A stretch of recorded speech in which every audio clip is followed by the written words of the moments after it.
Sahabatku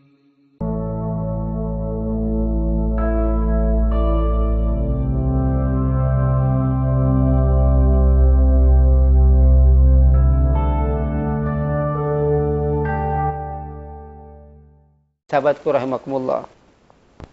Keduanya surat Al-Baqarah dengan surat Ali Imran itu seolah-olah diterangkan ghamamatani, yaitu seperti dua awan, au dhullalatani, au dhullatana, au dhullatani, dhullah, dhillun.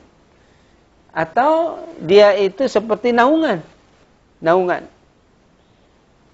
yang hitam. Nah, di antaranya terdapat cahaya. Atau keduanya seperti dua kelompok burung yang sedang terbang. Kemudian burung itu menaungi kita. Sahabatku, ini hadis riwayat Imam Muslim.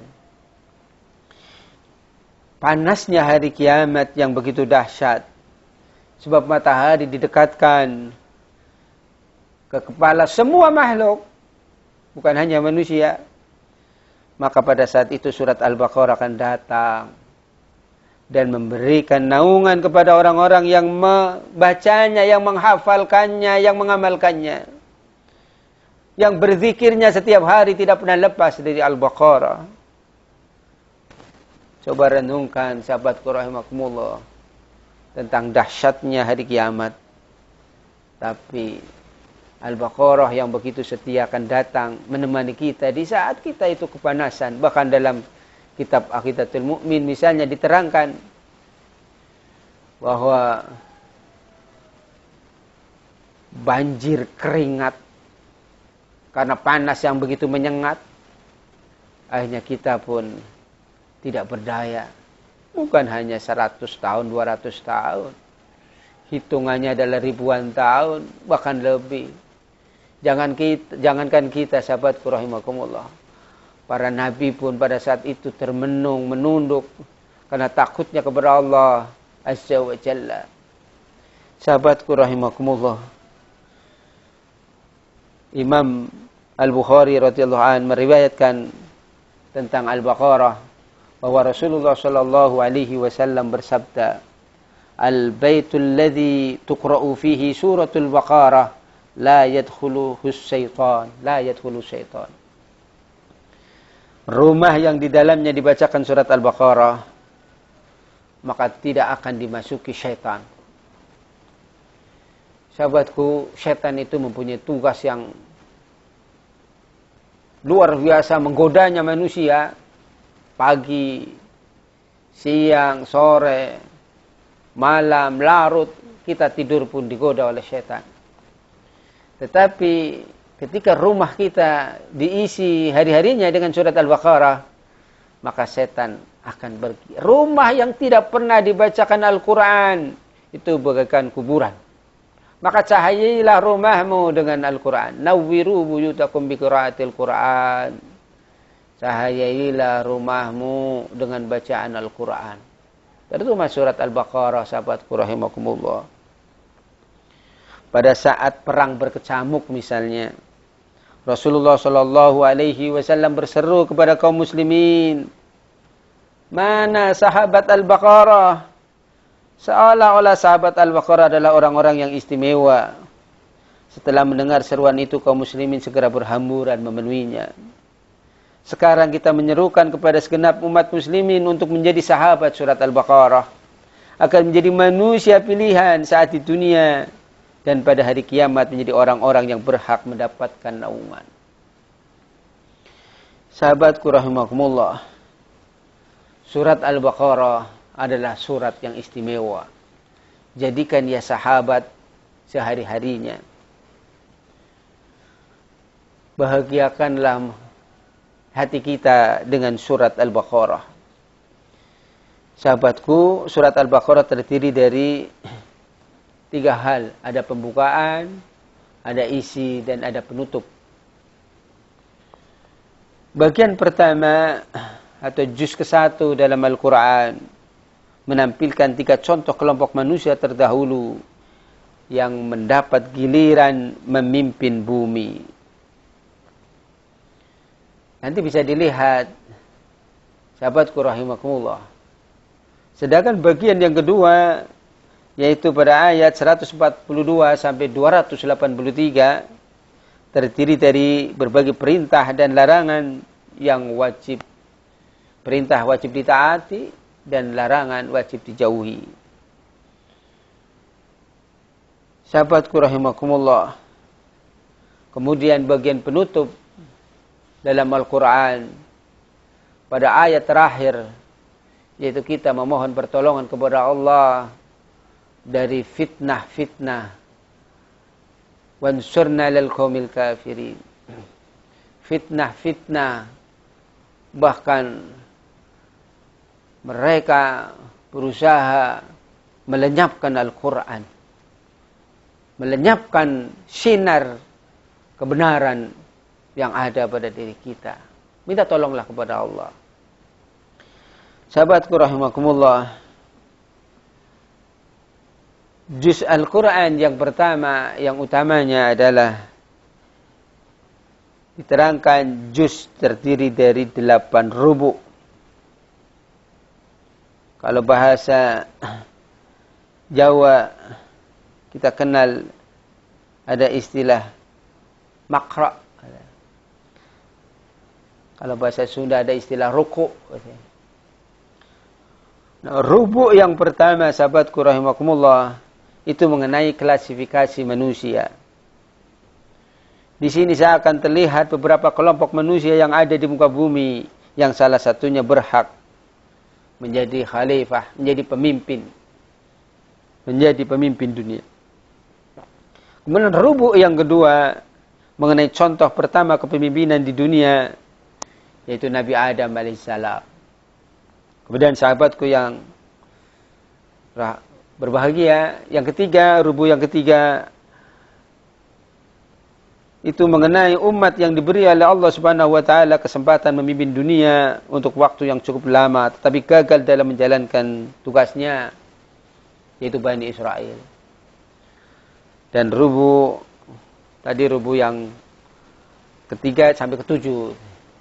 Sedangkan rubu' yang kedelapan mengenai contoh Nabi Ibrahim alaihissalam yang sukses memimpin dunia. Sahabatku rahimakumullah, contoh kepemimpinan yang dilakukan Nabi Adam merupakan sebuah persiapan dan pemberitahuan. Pertentangan antara iblis dengan Nabi Adam dimaksudkan untuk mendeklarasikan permulaan kepemimpinan Nabi Adam beserta keturunannya di muka bumi. Kepemimpinan Bani Israel adalah contoh kepemimpinan yang mengalami kegagalan. Karena Bani Israel yang diamanati bukannya amanah, tetapi dia berkhianat.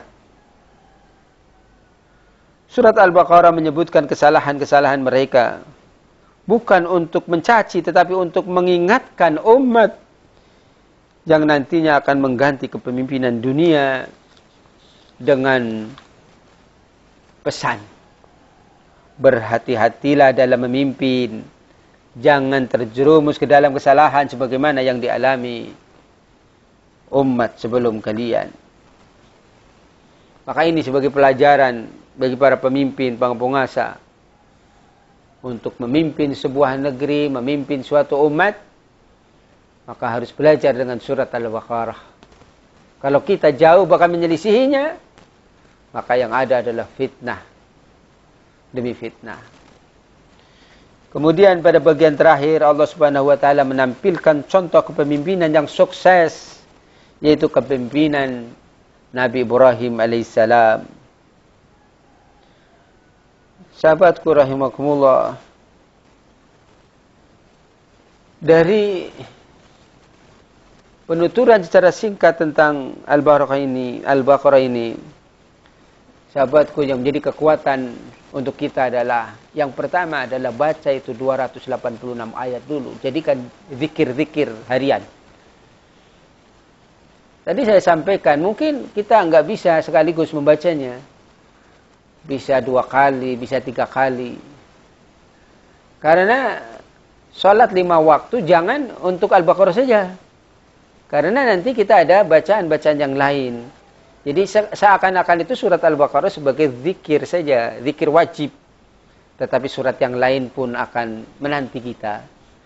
Maka kalau kita mempunyai niat itikat yang baik, 1 hari 1 juz misalnya, maka 1 hari 1 juz itu di luar Al-Baqarah. Al-Baqarah itu bacaan harian. Sebab dalam Al-Quran itu ada bacaan harian, ada bacaan pekanan. Bahkan sahabatku rahimakumullah, ada bacaan-bacaan momen-momen tertentu. Sahabatku misalnya surat Al-Kahfi. Man qara'a surat Al-Kahfi fi yaumil Jum'ah. Siapa yang membaca surat Al-Kahfi pada hari Jumat, sata'alahu nur, akan memancarlah cahaya.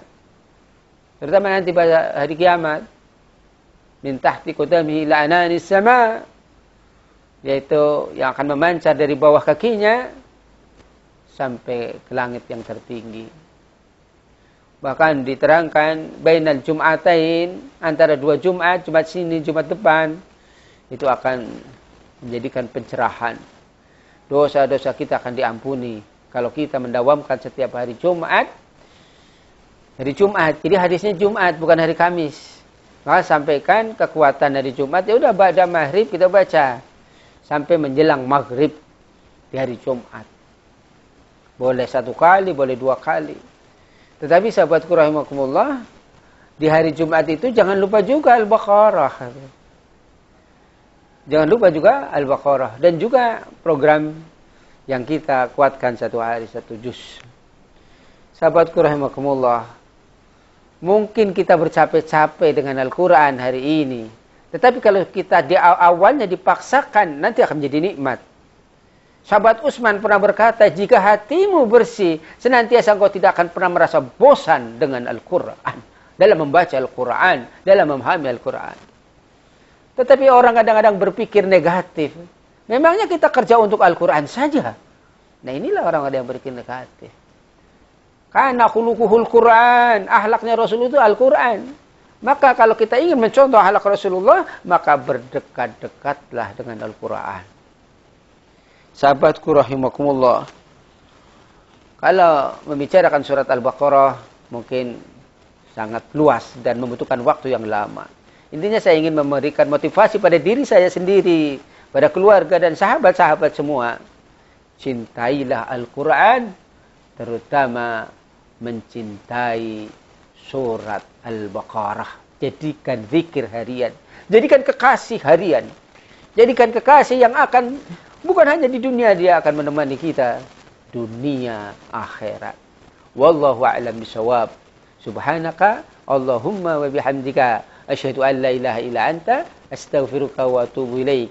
Wa lafu minkum. Assalamualaikum warahmatullahi wabarakatuh.